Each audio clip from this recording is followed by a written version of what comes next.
Are you considering bouncing back from a breach of contract? Your playbook for remedies is here.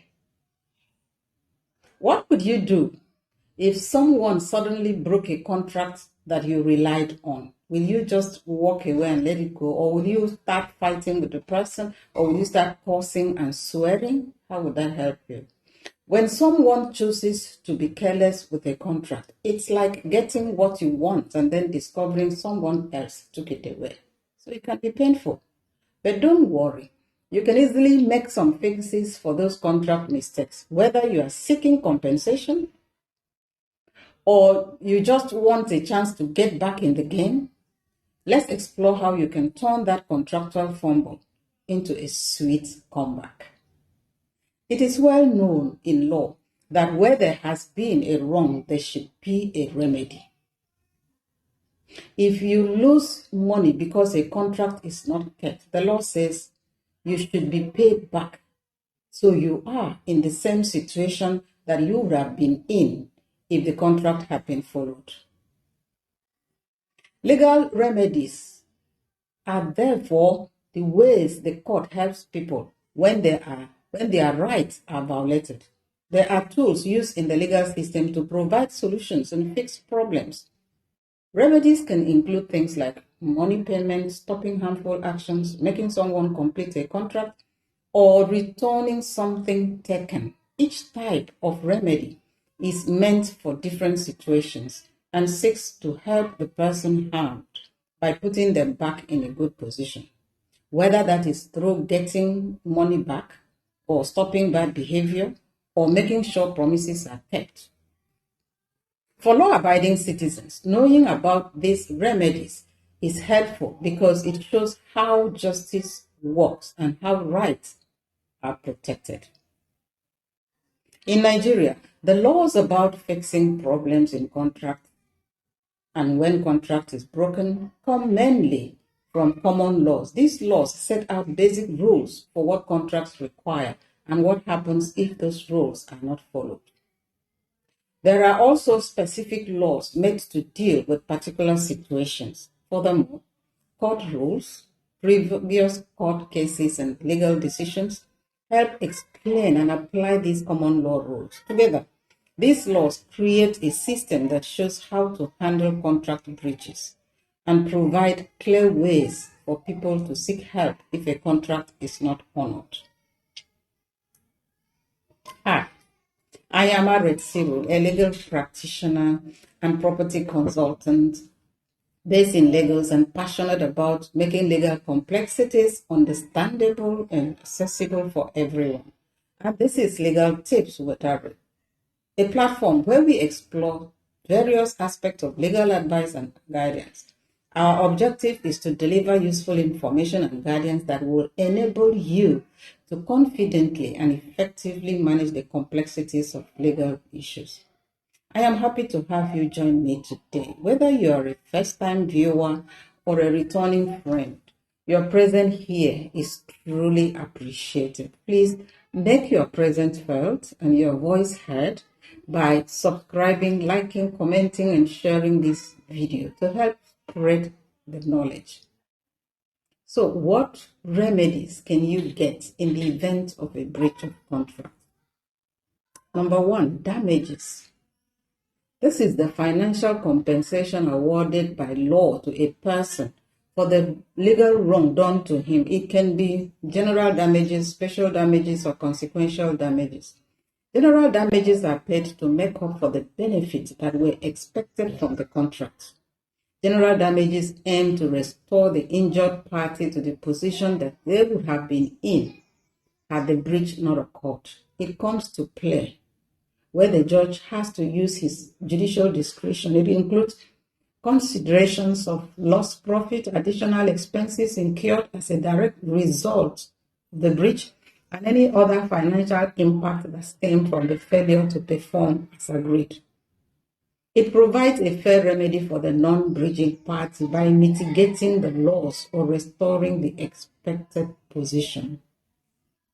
For example, If a supplier fails to deliver goods as stipulated in a contract, the buyer may seek general damages for the loss of profit that would have resulted from the sale of those goods.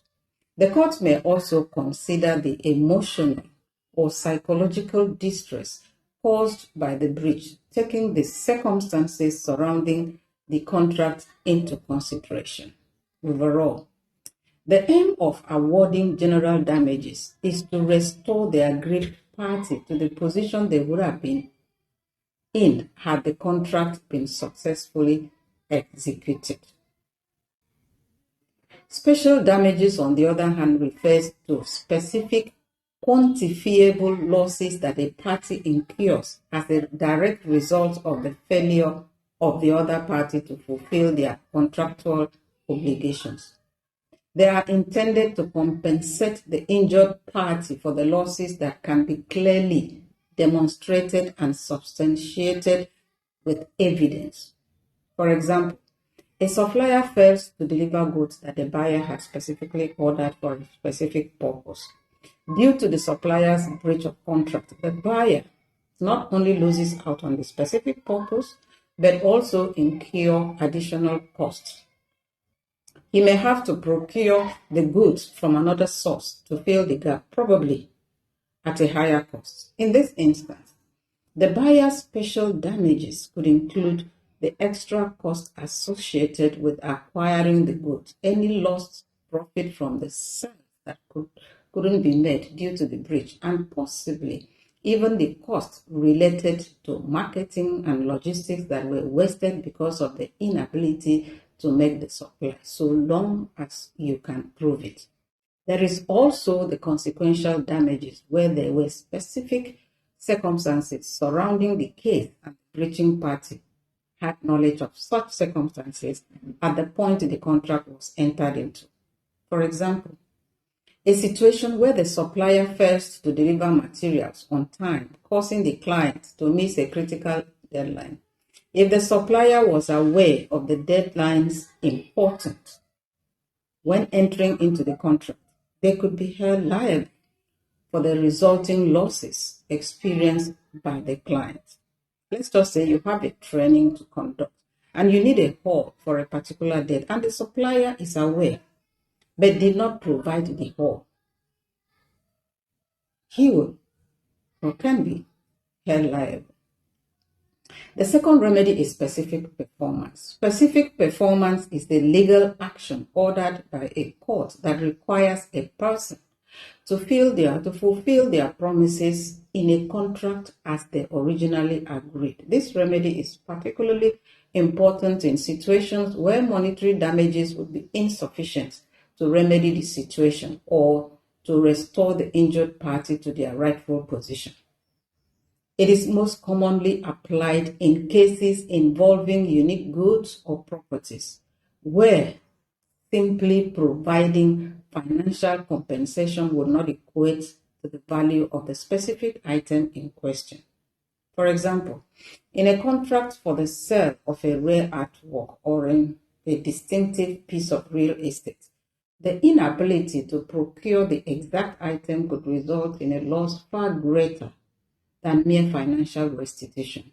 In such instances, the court may decide to enforce specific performance to ensure that the party adheres to their promise and delivers the unique asset, especially where mischief is dictated.